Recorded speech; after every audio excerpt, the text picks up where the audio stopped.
tonight. AJ Haney is not here yet. Anna Saba. KJ Garner. Present. Carrie Rogers. Here. Courtney Ross. Here. John Norris. Here. Chris Weinman. Here. And Matthew Cushing. All right. Any comments or edits to last month's minutes? If not, do we have a motion to approve? So moved. Second. All in favor? Aye. Any opposed? All right, minutes are approved. Any questions or edits to tonight's agenda? If not, do we have a motion to approve? So moved. Second. All in favor? Aye. Any opposed? All right, agenda is approved. Do we have anyone wishing to speak for public comment tonight? All right. We can move on to subcommittee report-outs. We met just before this meeting and discussed a few items. The first thing that we talked about was kind of revisiting subcommittee membership. Now that we have a few new commission members, I might have Brent send on an email with kind of subcommittee descriptions to gauge interest and kind of revamping a couple of these subcommittees and see if we can get some new members. We did not have any resolutions to discuss tonight for the Rules, Process, and Reporting Subcommittee. Courtney and I discussed a couple of updates for community engagement. I think we're going to follow up on the budget request that we had put in our annual report. And then I think we also voted to finalize a logo at the end of last year, so we'll follow up with those things as well. And then for planning and engineering review, we discussed meeting with NDOT to kind of formalize BPAC involvement in the project chartering process and how to kind of better identify projects for the subcommittee to review. Those are most of the updates. All right, no other updates there. We can move on to our programmatic updates. First up is Will Ezel. Welcome.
Yeah. So I hope y'all were able to hear me the first time, but I'm very excited to be here. I think that there's a lot of really good momentum and work in Nashville, and I'm excited to continue that work and carry it forward. There's a lot of really important infrastructure already here, and I'm ready to build on that. Yeah. They'll ask you a lot of questions. Get ready. That's great. I love questions. So what right now are some of the focus projects that you're working on? And I understand you're getting up to speed, just been here in the position since December, I believe. Is that right? No, I've been here for a month. Oh, just for a month. Oh, right on. Yes, Okay. yeah. So then what are you trying to focus on as you get up to speed? So right now, what I'm trying to get up to speed on and how I'm getting up to speed on things is really just getting familiar with Nashville and the network and like where things are, building on top of that, what's being built, what projects exist where, getting a sense of what the neighborhoods are, so that way I know when you talk to me about a project, it's there. I can place it in my head and I can talk more about it extensively. But really just getting more and more familiar every day with every single moving part that is part of my life. Yeah. Is it, do you prefer Will? Yeah, that's great. Hi, Will. I know you're just getting up to speed similarly, but have you talked about, in the future, how you may involve with this committee BPAC? Like, do you see yourself as attending meetings occasionally? Do you eventually administer the BPAC? Have you had any conversations internally about that? So I'm excited to fill the role however is necessary. Maybe that is dependent session by session. Sometimes I'm in the background, sometimes I'm in the foreground. I think that makes the most sense, just whatever, however that relationship evolves and what it needs.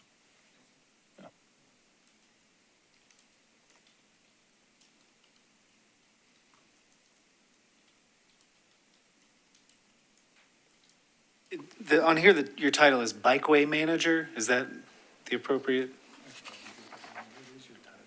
My title is WalkBike Manager, but Walk-bike manager, you know, okay. if you call me the Bikeway Manager, you know, I didn't know. I wasn't sure if that was correct or not. And just on the org chart, who do you report to? So I report directly to Marty Sewell.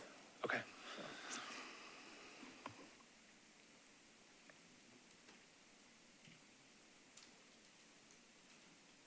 And if we want to get in touch with you, what's the best way to do that?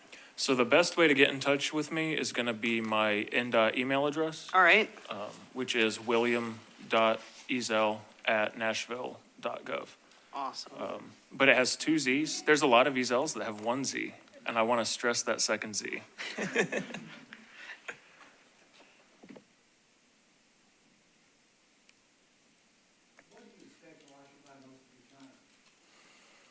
Well, I expect most of my time to be focused on the balance of, you know, seeing new projects come to fruition and start to, you know, exist at the same time, planning new projects and finding ways to continue to connect the network. So I guess a combination of planning out more facilities coupled with building facilities already in progress.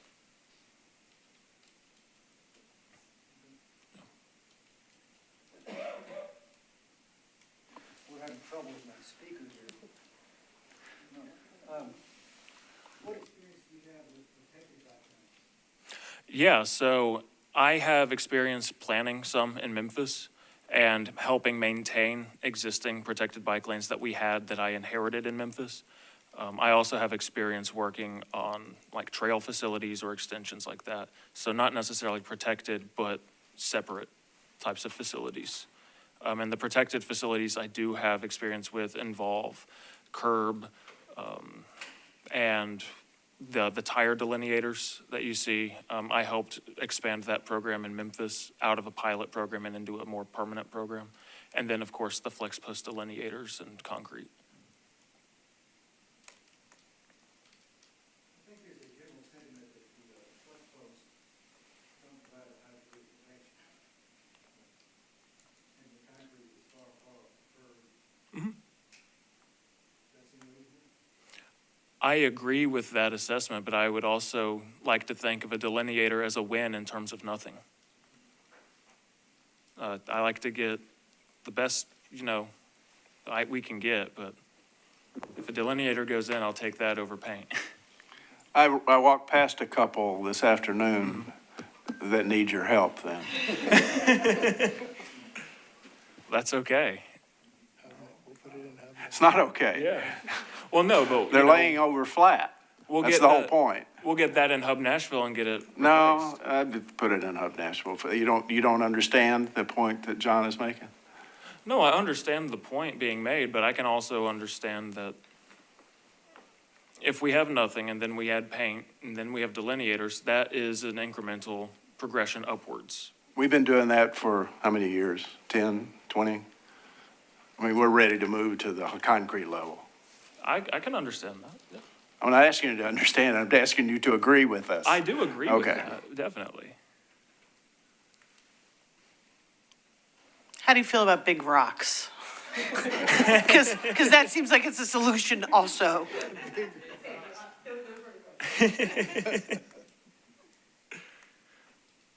I like big rocks. Thanks, Bill. We're happy to have you. Just thank as a you. question, that 40 miles of infrastructure that you had built, that sounds like a lot. How did that divide up between like sidewalks, bikeways, protected bikeways, just out of curiosity?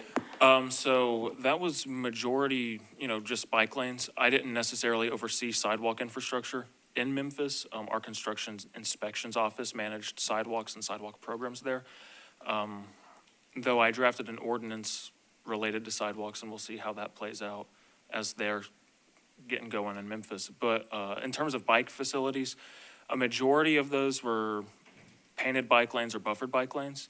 Some of those were upgraded to protected facilities through delineators, whether those were the flex posts or the tires, but, or through trail extensions of the Wolf River Greenway. As a follow-up, I'm curious, I mean, a lot of times those types of bikeway projects come at resurfacing time. Is that most of where you've seen that type of success, or have there been other types of success that you'd like to talk through there? Yeah, definitely most of the success came through resurfacing, where we had the opportunity to completely change the, the cross-section of the street. And we were able to add bike lanes, and we were able to carve out space away from cars and away from other types of, and, just take away stuff from the street and give it back to, cyclists and more people. Yeah.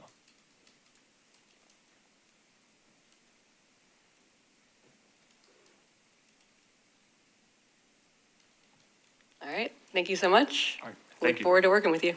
Thank you.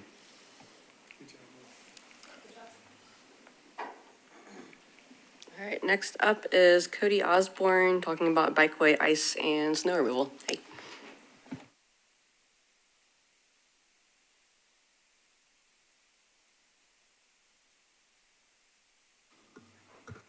Good afternoon, Cody Osborne, NDOT Operations. How are you guys? So, as you all know, we do snow and ice removal for roadways. This year was pretty successful with that. We have 45 plows. We're primarily working in those corridors that attach to, WeGo Transit, emergency services lanes, stuff like that. As we move forward, obviously, we always like to grow with bike lane programs growing. We want to find a way to grow as well. This coming year, we're looking to pilot some ideas to start taking care of bike lanes as we move forward.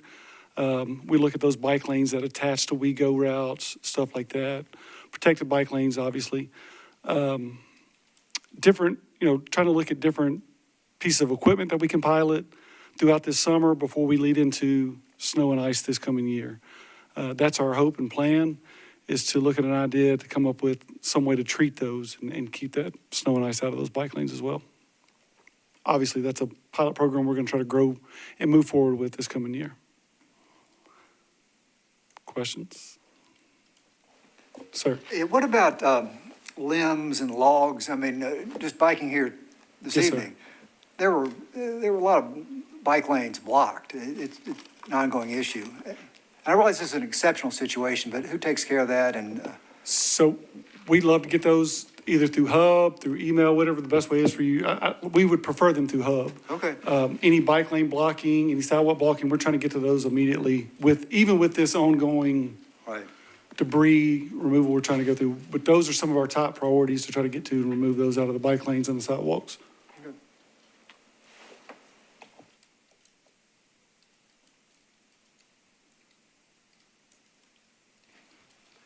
Question for you. Thank you for your time.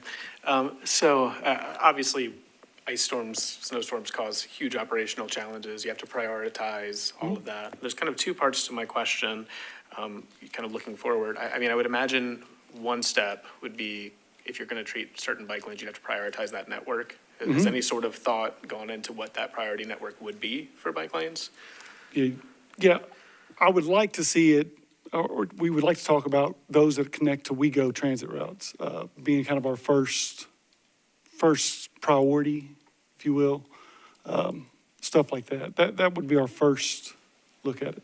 Okay, that makes sense. And as an additional follow-up, like I would imagine on like general roadway treatments, I mean, before you're doing brine, after you're doing some sort of like road shoveling basically, or plowing.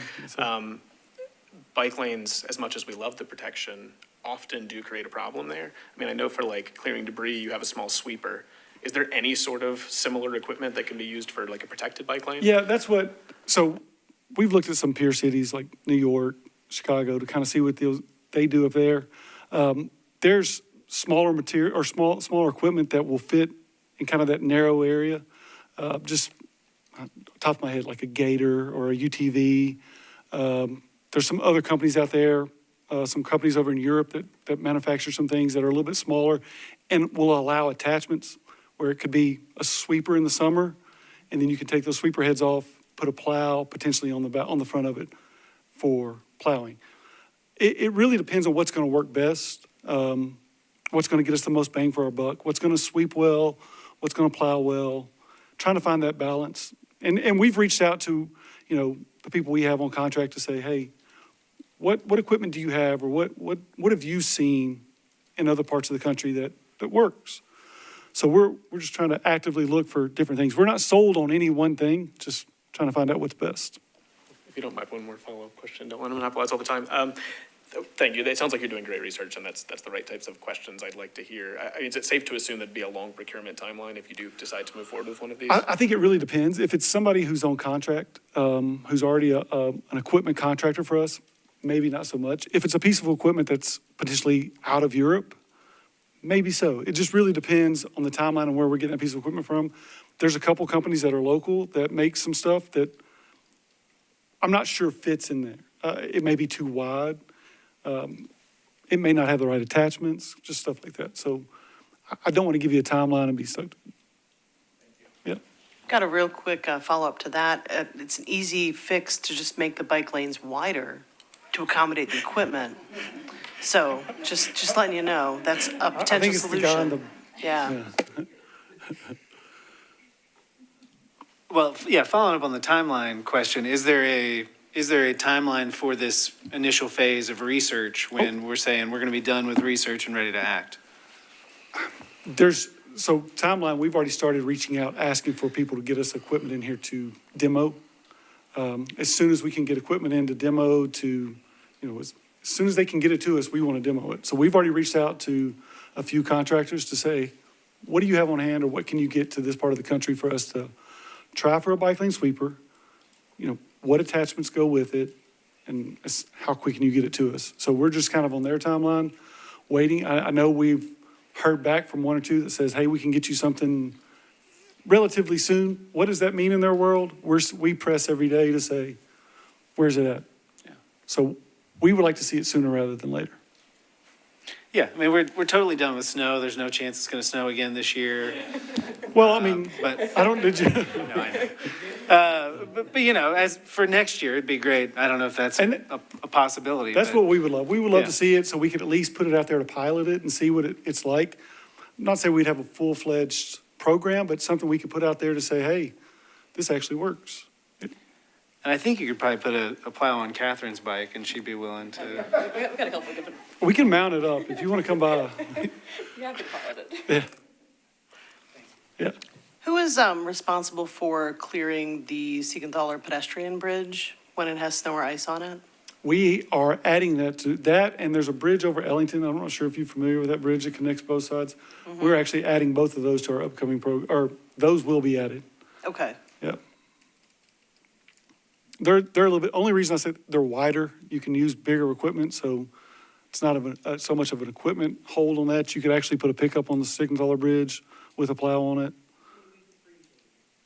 I understand, but you can use bigger equipment for that. And will you also be taking into account the planning for the spur that's coming off of the pedestrian bridge that's currently in development? It hasn't been finalized, but that's going to take place. What was the timeline on that? I think it was going to open end of 2027. So there'll be a spur coming off of the bridge, at which point the east side of the bridge will close as construction is being done on some parcels on the east bank. So that should be something that you'd want to Oh, also put yeah. in, yeah. Definitely. Yeah, we would definitely take any of that into consideration.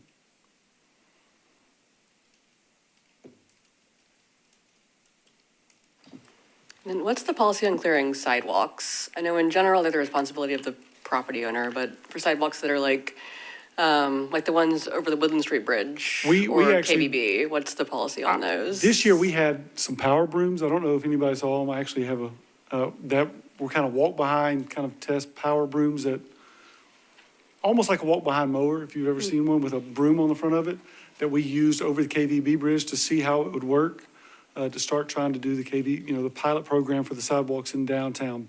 KVB Bridge, Woodland Street Bridge, any of the sidewalks leading into downtown, we were trying to see how that would work. It all depends on the type of snow, obviously. If it's a fluffy, powdery snow, those brooms work great. If it's a packed ice snow, it's a little bit more difficult to get them off with those power brooms. So we're actively trying different things to try to make it a little bit better. Thanks, yeah, I definitely appreciate that. Yeah. I think this was, clearly a major event that we had this year, but it was It was a unique event. challenging, and I think one of the most challenging parts was that the pedestrian bridge was not cleared for, 10 days after the storm. There was still ice on it. The Woodland Street Bridge, as well as KBB, also were not cleared. So there were people that were like walking in traffic on KBB, trying to cross the river, and that was pretty scary to see. I couldn't get my kids, to daycare across the bridge. Again, for 10 days, when most roads had been cleared within a day or two. So I think just prioritizing those routes across the river especially. I'm definitely glad to hear that the Siegenthaler Bridge is going to be added to that list, as well as the Ellington Street Bridge. Is that going to be like a priority route, or where will that fall on the list, Well, what we'll do is we'll pre-treat those and then have Okay. crews go back. Great, Yeah, yeah. we're Because gonna try they were clear last year. It's like, I know it's possible. Yeah, we're gonna try to make a Yeah. program set up for those. Great, thank you. Yep. Other questions? All right, thanks for coming, and thanks for the Yeah, interest in piloting some new equipment. we're all up for trying to. Nice. Thank See you you. guys. Yeah. I'm not sure if I turned that off or turned it on.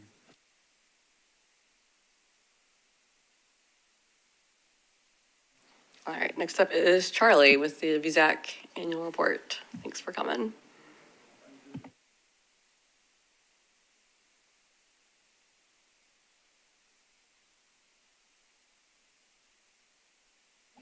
Yeah.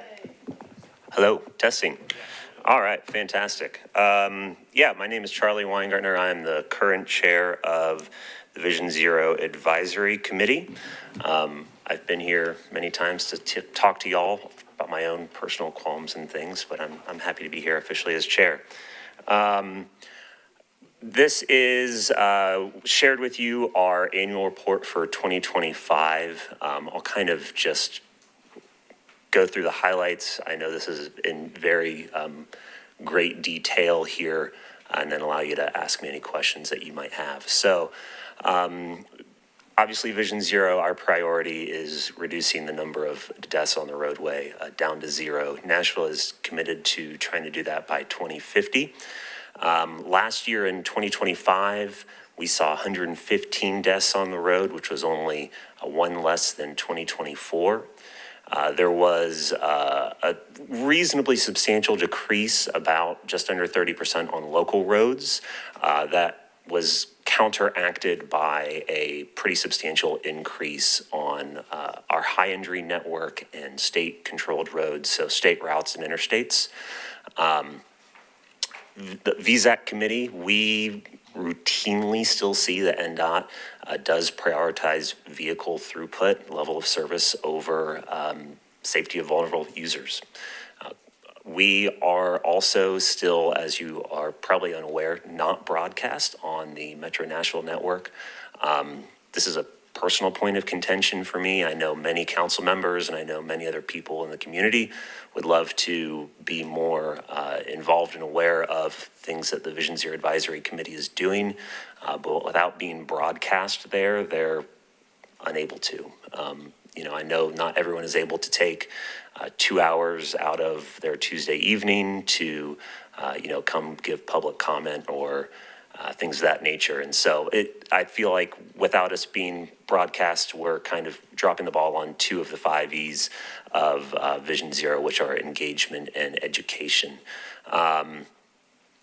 We've asked, the Vision Zero Advisory Committee has asked for and received kind of a self-assessment from NDOT. It actually happened last week in our meeting on last Tuesday. They were prepared in February to do so, but leadership was actually at kind of an ad hoc meeting post the ice storm and everything like that. So it was deferred to last month or last week, which I'll talk about briefly. And then also the big bullet point that we had was we went to see NDOT adopt a milestone towards zero roadway deaths on local roads much faster than across the entire Metropolitan Nashville network. We acknowledge, some of the challenges of building safe infrastructure in conjunction with TDOT and interstates, but I think a focused commitment on local roads would serve a great purpose. Overall, one of the things that we wanted to talk about and kind of highlighted was fatal crashes are kind of statistically noisy. So one of the things that we wanted to look at particularly was rolling averages. And kind of as you can see on this chart here on the left-hand side, we have the fatal crash 5-year rolling averages. So 2022, that was 111, and it goes up to 123, 124, and 125. So while last year we did see, again, much better numbers on our local roadways, overall our rolling average is still increasing. And I certainly hope that our progress on local streets continues, but I'm cautioned to say that last year may have been just a statistically noisy side, and on the good side of having a reduction. What are the next things? Adherence to the modal hierarchy and safe system approach. Yeah, again, this kind of goes back to, we want to see a better commitment to Nashville stated modal hierarchy that has been passed and approved, but we kind of still routinely see as shirked in the benefit for higher vehicle throughput. The other thing that we routinely are somewhat disappointed with as a committee is speed management. NDOT has been going through and reducing roadway speeds on many roads around Nashville. We do have the great traffic calming program and some other things, tactical urbanism as well. But as far as speed limits go, the way that the committee would really like for speed limits and the thought process around setting speed limits to be approached is, what are the infrastructural tools that we could, even if we're not putting them on the road immediately, but would make this road safer? And then what speed limit would those infrastructural tools, that built environment, dictate? Whereas now we're often seeing a lot of times that a speed limit is set using a NHRCP tool. I believe that's the correct acronym. I apologize if I'm wrong. But that tool only serves the purpose of removing blind spots from the roadway, the analysis of the roadway and what to set it at. It doesn't completely remove engineering discretion. The output of the tool Vision Zero is often seen as the hard and fast speed limit that NDOT, or the speed limit reduction that NDOT is suggesting. So to kind of circle back around, Vision Zero Advisory Committee would really like to see NDOT say, and I apologize, that speed limit then oftentimes limits what types of infrastructure treatments that NDOT can apply to the roadway to improve it, to make it more safe. We would like the thought process to be, what type of infrastructural changes does this road need? And thus, what speed limit would be most beneficial with those changes in place? So kind of reversing the frame of reference, shifting the frame of reference on what comes first, if you will. Thus far this year, we are year-to-date up 2 fatal crashes from this point in 2025. The shocking number here is, at this point in time last year, we had 1 pedestrian and 1 bicycle fatal crash. Currently, we have 8 pedestrian fatal crashes this year. So again, when I say last year, we statistically was a better, much better year, 30% decline in fatal deaths on local roadways. I caution that was just a happenstance. Though all of the pedestrian crashes this year have not taken place on local roadways, but just showing how these numbers are constantly shifting and changing. The report that we got back from NDOT regarding their kind of scorecard, I felt was accurate and appropriate. Really, they looked back at their past work, assessing what has been done, and thus far, Vision Zero efforts, and understandably NDOT's efforts largely since the inception of the department, and Vision Zero have been focused on building our access management manuals, updating tools and systems, and the decision-making infrastructure that just didn't exist as an organization. It's a lot of the non-glamorous stuff. Obviously, Vision Zero, we do want to see changes made to the roadways that affect road user behavior and bring greater safety to everyone. And I generally think at this point in time, Vision Zero projects will be moving forward more regularly to where we actually see infrastructure changes that improve safety. We are going to begin looking at prioritizing things like new pedestrian hyren beacons and hawk signals and things like that. NDOT is finally kind of at the point where decision-making and planning, the process and the groundwork is done to allow us to begin the Vision Zero Advisory Committee to prioritize where those things are going to go, where we're seeing issues on the road network. So we're excited about that, hoping that we can actually start seeing some great progress and improvements on the roadway. So at that, I'll happy to answer any questions. Charlie, how do you make 4-lane highways safer? I mean, my sense is that where you've got a lot of pedestrians on either side, people, they're not going to walk a quarter mile to get to a traffic light. They're going to cross. How do you make them safer? Yeah, and I'm not a traffic engineer, so I don't have that particular answer.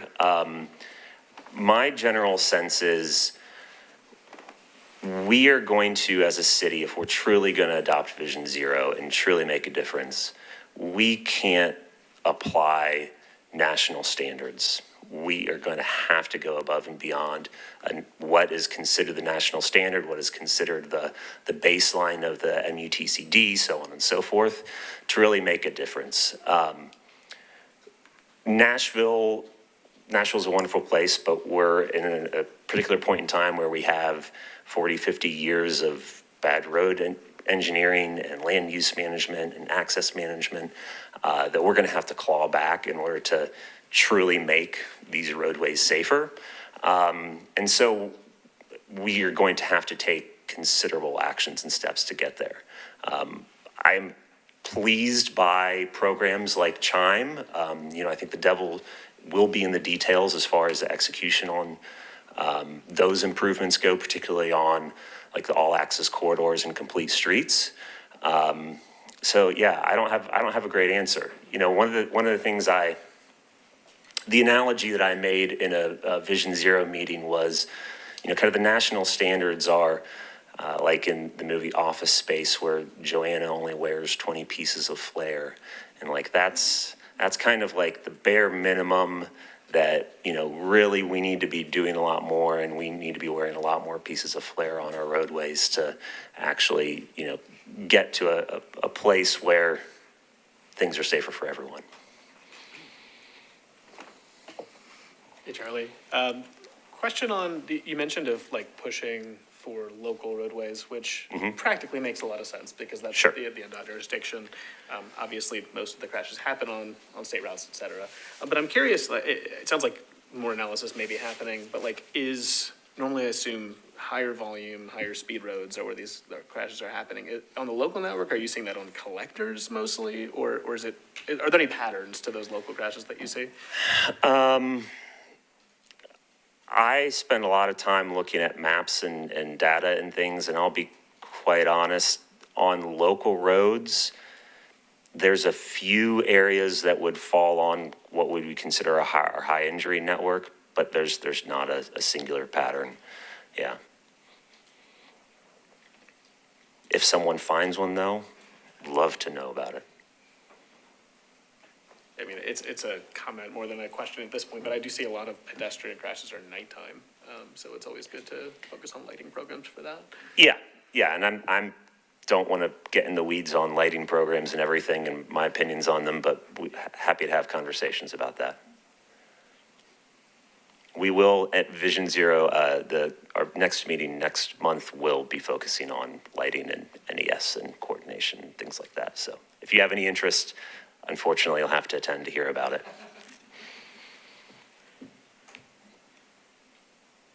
All right. Well, thanks, y'all. Oh, John? Thank you. Of course. Thanks, Charlie. Have you gotten any updates on whether or not you guys can be streamed? Because that would be extremely helpful. Yeah, Agree. I've not gotten any updates on that. That is something that I'm going to be pushing against, or pushing for, not against, more very soon. Yeah, thank you. Charlie, real quick, who could we contact to put some pressure on getting that streaming happening? Council members, NDOT leadership, I know there's some in the room right now. I'm not quite sure. I've been told a number of reasons why we're not. I'm not sure which one to believe. But I do understand that streaming being on Metro Nashville Network it requires another department and coordination, things like that. So I accept the challenge to do so. Accept that there is a challenge to do so. It's not just something that you snap your fingers and it can happen. So yeah, mayor's office, council members, and NDOT leadership. Thank you. Chair, could I ask that, and maybe the question should go to you too. We had talked at one point about both committees speaking in front of the council transportation committee. Is that going anywhere? Not that I have heard. Okay. Should we invite ourselves? Yeah, so we had talked about presenting our annual report to the Council Transportation and Infrastructure Committee. And I've not gotten a response back yet, but I think it would be helpful for both of us to potentially go at some point to update them on what both of our committees and commissions are doing. I would love to do that. Okay, we can definitely talk. Okay. Yeah, thanks. Yeah, thank you.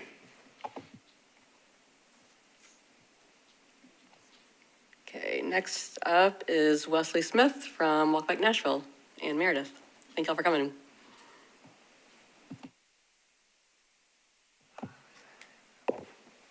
Hey guys, I'm not Wesley. As you can see, I'm Meredith. I've got Wesley here with me. I was going to walk us through the framework and then leave lots of time for questions, especially regarding our advocacy priorities that Wesley's our expert on.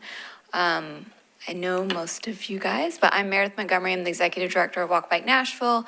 We are a local nonprofit that's been around for 27 and a half years here in Nashville. And so while Brent's getting our slides up, we just wrapped up a year-long strategic planning process that resulted in a strategic framework. And I've got the whole copy for you guys on at your places as well. That's fine. Okay, we'll just skip through a bunch of them. Here's out this. Okay. Yes, so the slides that you have are much more in-depth than we have time for. I'm not going to bore you with my whole 30-minute presentation, but we spent a year, going through this process, talking to stakeholders, lots of internal meetings with our board, with our staff, to lay out the path for us to go forward. So we spent some time with our vision and challenged our team to think about, what does Nashville look like when we're no longer needed, when WalkBike Nashville can go out of business? And those conversations took us down a path where it's beyond just the built environment, but how does our city feel? And so this vision statement is a reflection of that we dream of a city where great streets and a strong culture of walking and biking cultivate a sense of joy, belonging, and freedom where everybody can thrive. Our mission has remained relatively the same, that we are working to make Nashville more walkable, bikeable, and livable. The way we're doing it, the words we're using has changed slightly through this process. It's by activating our community, advocating for great streets, and demonstrating our vision through bold, visible action. So going back to that vision statement, what I love to say, I love to quote Jeanette Sadik-Khan, the previous head of DOT in New York, that we believe we can, if we change our streets, we can change the world, and we're starting with Nashville.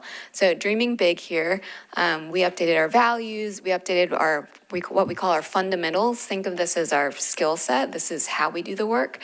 Those three words, if you guys have been with WalkBike for a while, used to be engage, educate, and advocate, and we've updated them to be demonstrate, activate, and advocate. So demonstrate is showing this vision that we have, the Streets for People vision that I'm going to talk about, to bring people in, activating people, giving them the resources to make change on their own, and then advocating to influence initiatives and public opinion from this perspective of Streets for People. So I say Streets for People a lot, and what I mean by that is that our streets are much more than just the asphalt and the yellow lines. They're even more than just the bike lanes and the sidewalks that we want. We believe that they can really create this desirable place to be, and they are public spaces. I think we all forget that streets are our largest form of public space, and so they should feel that way. So that's, shade from trees, it's vibrant street cafes, it's access to resources, amenities, and opportunities. It's place and, nearness to green space and areas to play, and also holding those unique symbols of neighborhood pride through a sense of placemaking. So when we do all these things and we prioritize the movement of people, not just people in cars, that our streets can connect communities, strengthen the local economies, and foster independence for everyone. I think it's important for us to say that we are not the war on cars. Most of our staff actually owns cars, drives them quite frequently. It's, as we all know, almost a necessity in our city currently. What we do believe is that the majority of issues that everyday Nashvillians face can be tied back to car dependency. And so therefore, we need to get away from prioritizing only the movement of cars on our streets. Because when we have to depend on a car, then it strips that independence away from the people, almost a third of our population, that can't drive.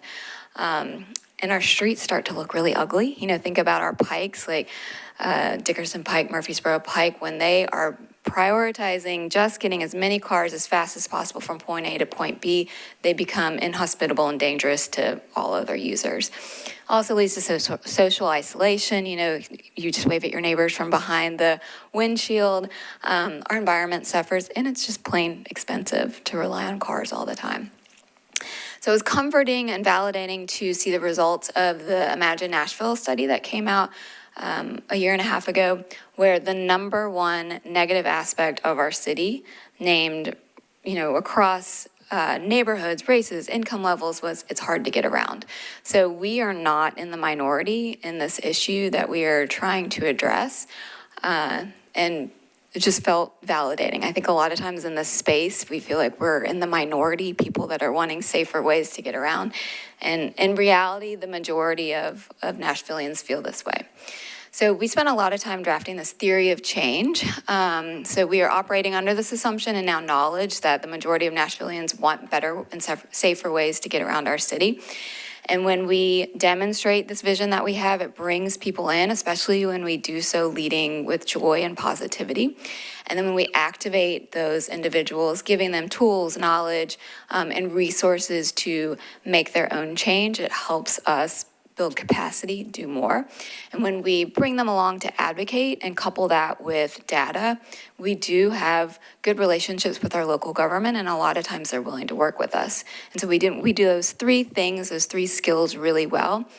Hopefully that leads to this Streets for People network that we are envisioning, that cultivates a sense of joy and belonging and freedom for everybody. And when we have that network, our hope is that it leads to this kind of never-ending list of positive impacts from, better infrastructure, but also healthier and happier people, access to food, work, school, and play, economic mobility, a culture of care, lives saved, and so on and so on.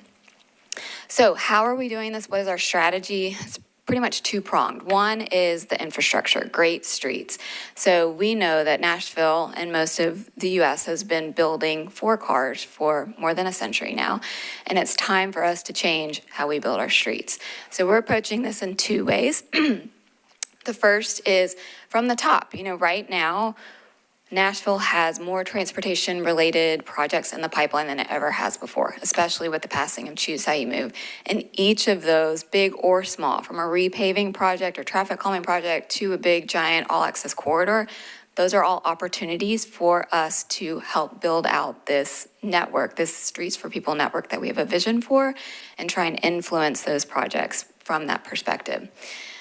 At the same time, we want to empower community members to make change as well. I think that it would be naive for everyone to think if they just wait for a project to come to their street, we might be waiting multiple lifetimes depending on where you live. So doing our best to bring awareness around these great programs that exist in Nashville, from the little things like reporting a light that's out in Hub Nashville or requesting a crosswalk, to the popular traffic calming program, to hosting block parties and open streets events. So working with community members to understand and know and navigate these programs that are there for them so that they can start building out this network alongside our metro government. At the same time, we have to change the way people think. So we are going to change the way that our built environment is built, but we also have to lead this paradigm shift for people to see our streets in a new light. Doing that from two different angles. One is through these in-person events that a lot of people know us for, Tour de Nash, which tickets are on sale, early bird prices, date is May 16th, make sure that you get them. But Tour de Nash, Nashville's largest urban bike ride, coming out on a Saturday morning and being around 1,000 other people on bikes, temporarily, you're like, whoa, we live in a bike city. Or open streets is a wonderful time to be able to let your kids, run free in the streets without fear of cars. So that helps us with this paradigm shift. It helps you reimagine our streets as the public spaces that they are and build that culture of walking and biking. And at the same time, trying to use the narrative that we put out, our communications. We feel that we have the power to influence the way that people are talking about transportation in Nashville, so being really strategic in how we're using those different platforms. So that looks like pointing to peer cities that are doing things that we haven't even thought about here and showing how it's being done, what those benefits are. At the same time, anytime that we have a win, we want to highlight that, whether it's small or big, to try and generate that public buy-in as well as the appetite for more projects like that. And then the last thing we won't get into, but we have a third goal, the sustainable organization goal, more of the internal focused things that we need to prioritize to make sure that WalkBike is here for another 25 years. Let me see what else. So the last thing I'll say is that this was intentionally a framework and not a plan. It became very daunting to sit down and try and say, 3-5 years from now, these are all of the metrics that we're trying to meet when we are in this highly dynamic time for transportation in Nashville. So what our team has been working on is this new cadence of about 3 times a year, coming back to this strategic framework, looking at what have we done over the last 4 months, reporting on it, and then setting our priorities for the next period. And again, at the end of that, reporting on that, setting a new set of priorities. So in the framework, there's a QR code that takes you to our landing page, and within the next couple of weeks, we'll have that first report of what we've done under this framework, and you can expect to see that updated a couple times a year. I think that's all I wanted to say. Yeah, these are all, we're not going to go into all these details. But I hope that in addition to this being a really big tool for us as a staff to use as a filter and to keep us focused on impact, I really hope it's a resource for you guys and for the public to have a better idea of who we are, what we do, how we're doing it, and it's important, and the reason it's important for our city. And I just want to thank you guys for taking the time to listen to us. And I also hope that you think of us as a resource and a partner. And anytime that we can collaborate or work together or answer questions, just reach out to us. And then I'm going to turn over to Wesley. So if you guys, there was an insert in there that has the one page from our State of Our Streets advocacy agenda, and on the back of it is a QR code that you can scan to get to the full report. But we would be happy to entertain any questions, or if you want to hear updates on any of those priorities, we could do that at a high level. Also happy to answer any other questions you have.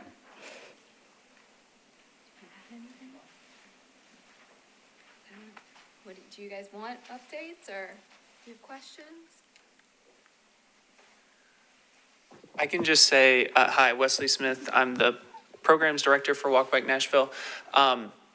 We were asked to present on the framework, so I didn't want to get too much into details about our State of Our Streets report, but that was one of the objectives that we have in the framework is to release an annual advocacy agenda. So the 6 that you have in front of you were the recommendations that we released last June, and we are starting the process of updating that agenda for the next year. So we'll release a new one in July. The committee will be getting an email from me on, what went well with this set of recommendations, maybe what are some ways we could improve going forward. And just what's on your mind and what our priorities should be. So I'd be happy to answer any questions, but that's the very high level update on the State of Our Streets piece.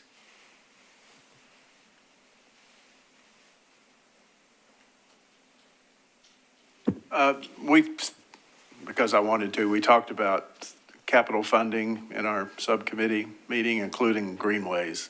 How do you feel how closely, well, let me see, how much do you think you're involved in the decision-making in the city government about those kinds of things, capital funding for bike lanes and greenways, et cetera?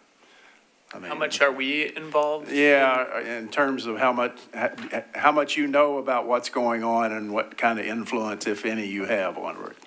Not just you, but all of us. Yes, I can tell you one thing that we're watching very closely is that the level of capital funding that we're getting for sidewalks and bikeways, especially in the Choose How You Move era. One thing that we've struggled with is understanding, because we hear different things, is that we certainly don't want to see that funding going down. If it's going down in the short term, is that because there's some capacity issues and delivery issues that's something that we've heard. But I think to your question, I think when we also see ourselves hopefully as because there's BPAC, there's VSAC, there's so many advocates that are kind of dispersed and working on different things.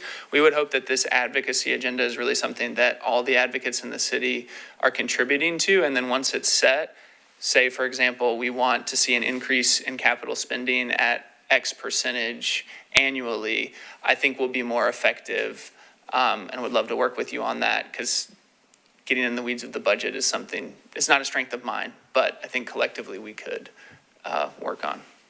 Yeah, the problem is, I mean, we all know what the wish list is, but the decision-making is sort of a black box. And it's called the mayor's office, I guess. I assume we know that's where the decisions are. I don't know how they make them or how you have input into it. I'm not sure if council actually has much idea of what's going on in that black box. Because obviously those are the kind of decisions that have long-term ramifications.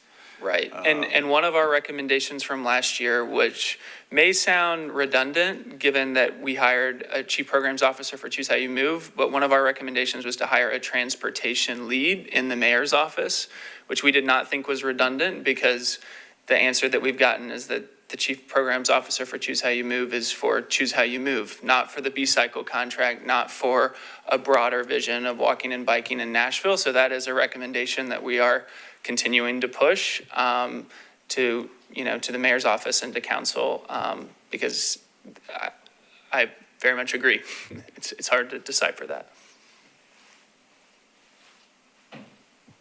It occurs to me that many families would benefit by going from 2 cars to 1 car.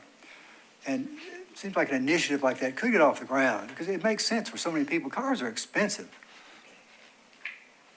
Yes. Yes, I agree.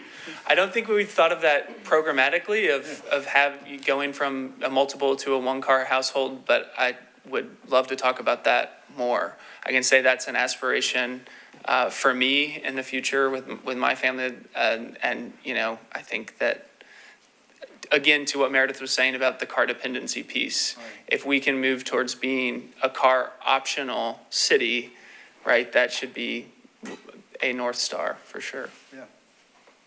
Thanks. Yeah, and I think that's something we could help, thinking about the narrative that we're leading. I just don't think people, you don't think that you have that, and a lot of times you don't have the choice. It's not as easy. But when you add up the expense of your car payment, the maintenance, the parking, the gas, and the insurance. Yeah. And you add all that up and you say, what if you could, cut that in half by getting rid of 1 car? And here are some ways and programs that exist to help you do that. I don't think we're talking about it enough. So I'm glad that you brought that up, because it's an example of a good comms series that we could do to bring attention to it.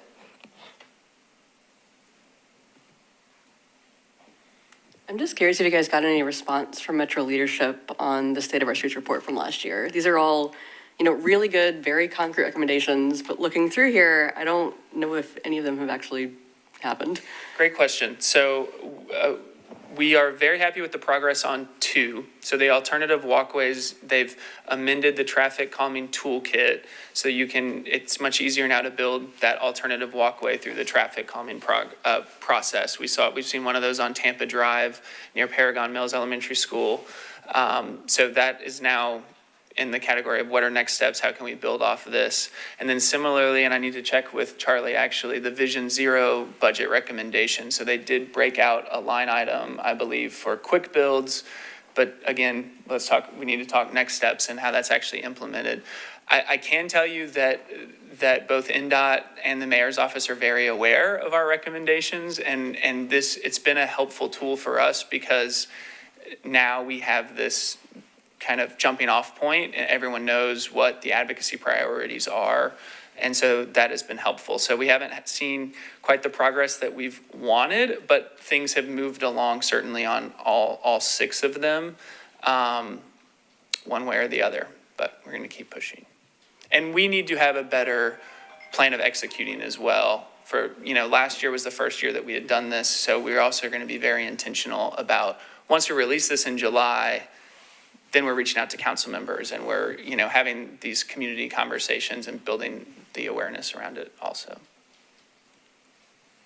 Thanks. Thank you all.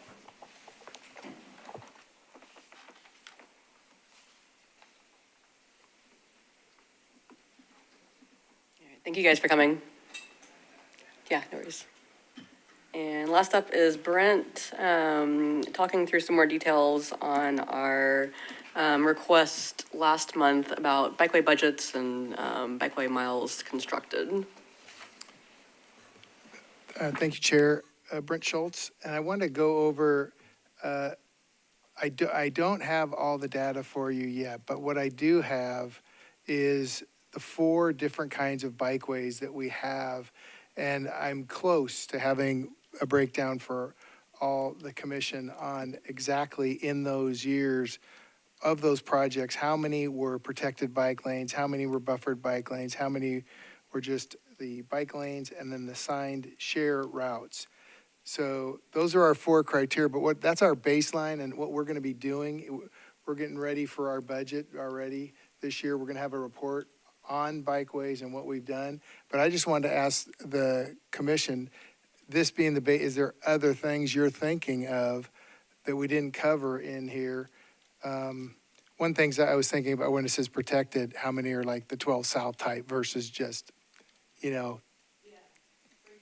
break that out, because that doesn't tell the whole story, just protected bike lane. But I just want to make sure we're all good with going forward. These are the 4, well, there's 2 categories in that first one, but these are the 4 areas that we will report what we've done. And I'm going to get you a breakdown. I got it. It's not quite right. I want to make sure, I want to ask some questions from the team that put it together, and I will get it to you. I can get it to you at the next meeting, and we can go over it, if that's all right. Do you know initially what the spike in 2024 was?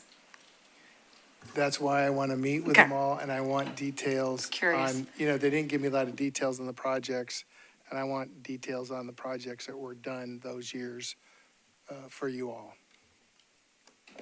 I'm sorry, I would also be curious, I know back in the day, everybody had big excitement about sharrows. We're going to sharrow the crap out of these roads or whatever. And I feel like that was also included in the bikeways count. And if I could speak French in the meeting, I would have words about it. But if there's any way to break that down further, and are these miles counting sharrowed areas? And to add even more to your plate, Brent, which I'm sure you're super thrilled about, how many of these non-protected, just buffered and regular bike lanes are on roads that are 45 miles an hour or higher? I can see if I can get that. I know that's a big Yeah. ask. That's a big ask. There was a speed limit increase on Myatt Drive in Madison. There's a painted bike lane rolling next to a 50-mile-an-hour road. No buffer, no nothing. That's not cool. To add there, Brent, and I know it's very hard to collect all this data. It'd be great if you could put it in systems to collect it as things move forward in the future. I mean, if you can't get speed limit data, I know that's a little hard. Like roadway classification would be a decent proxy. Like, is it a collector road? Is it a local road? Like, what level of traffic is there? That may be a little easier to pull. What kind of road? Local collector, arterial. Got it. And if I remember, I think these numbers included both new bikeways and like improvements to existing bikeways. So separating that out would be helpful as well, to know like how many miles are actually new bikeway versus improved.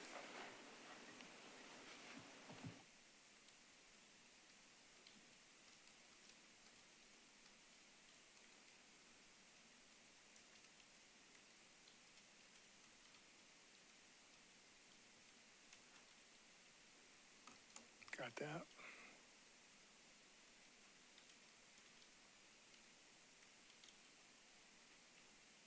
Appreciate the input.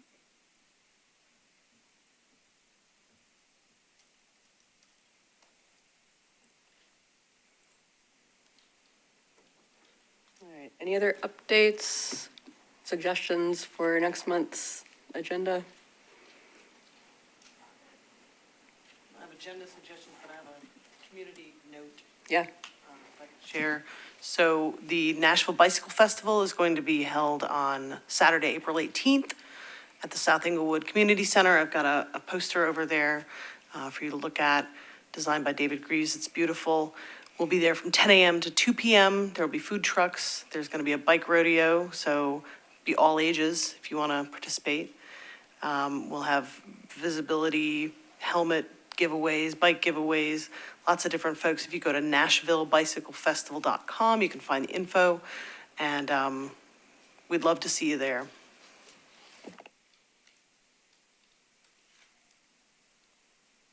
Have you invited the mayor? Not this year, no. How about the vice mayor?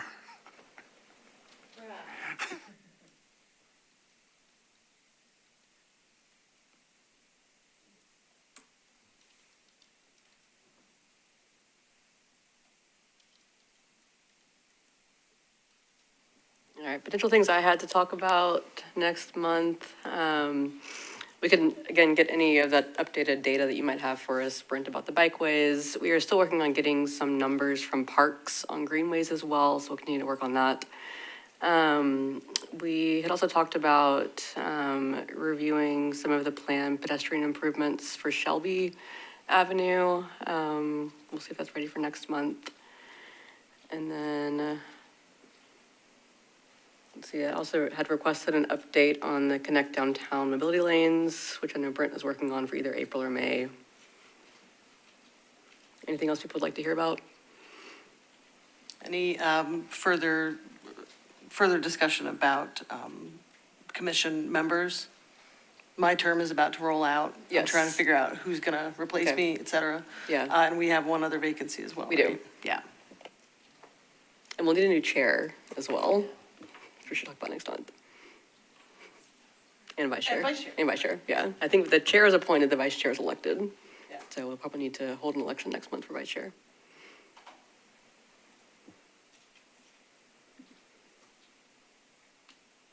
If I could just add the same information I've been asking for from Parks, who apparently don't want to give it because they don't have a boss. So maybe if somebody could figure out who's in charge at Parks. What do you want to know? Oh, the same things we were talking about in subcommittee, the capital spending, specifically, you know, the projects they've got, are they funded? Including the one over at Opry Mills, which is pretty expensive and will require a match. So if they have unused capital spending, that project, you would think, could move forth pretty quickly. And if they don't have the money, where's it coming from? So, Seems like a project update. yeah. Okay, that's reasonable. They should have regardless. All right, anything else, Brent? Nothing for me. Have a nice evening, everybody. All right, we have a motion to adjourn. So moved. Second. All in favor? Aye. All right, we're adjourned. Thank you, everybody.